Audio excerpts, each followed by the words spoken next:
Embrace the power of knowledge at Sanskriti University, ranked first in most promising university in engineering and management in India. Visit www.sanskriti.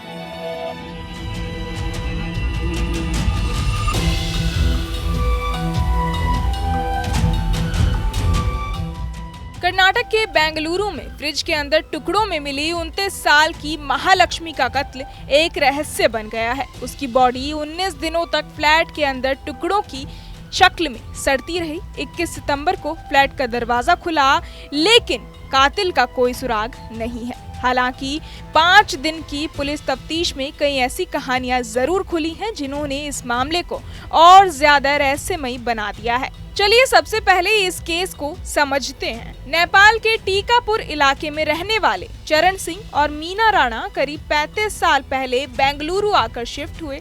परिवार में महालक्ष्मी के अलावा एक बेटी लक्ष्मी और 2 बेटे उक्कुम सिंह और नरेश हैं। महालक्ष्मी और लक्ष्मी जुड़वा बहनें हैं।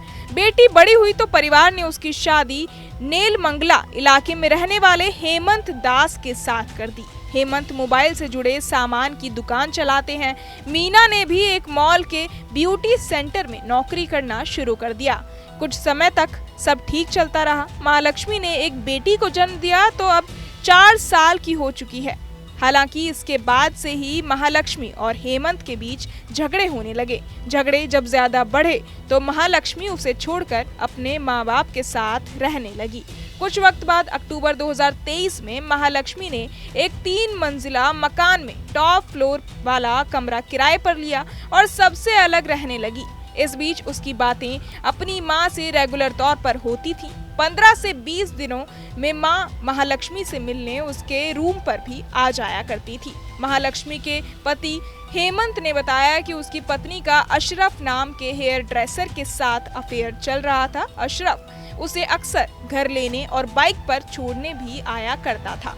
20 सितंबर को महालक्ष्मी के मकान के पड़ोस में रहने वाले एक व्यक्ति ने कुछ बदबू महसूस की। पड़ोसी जब उसके रूम के पास पहुंचा तो बदबू काफी तेजी से आने लगी।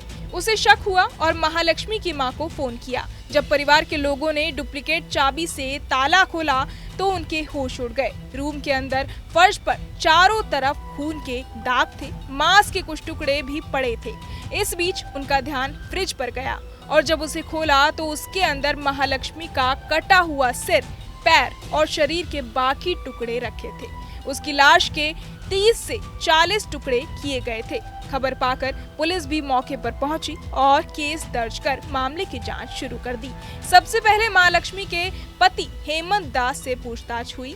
उसने हत्या का आरोप हेयर ड्रेसर अशरफ पर लगाया। पुलिस ने अशरफ से भी पूछताछ की, लेकिन दोनों से ऐसा कोई सुराग नहीं मिला जिससे उनके ऊपर शक किया जा सके। इस बीच पुलिस ने बयान दिया कि उन्होंने आरोपी की पहचान कर ली है और बहुत जल्द पूरे मामले का खुलासा हो जाएगा।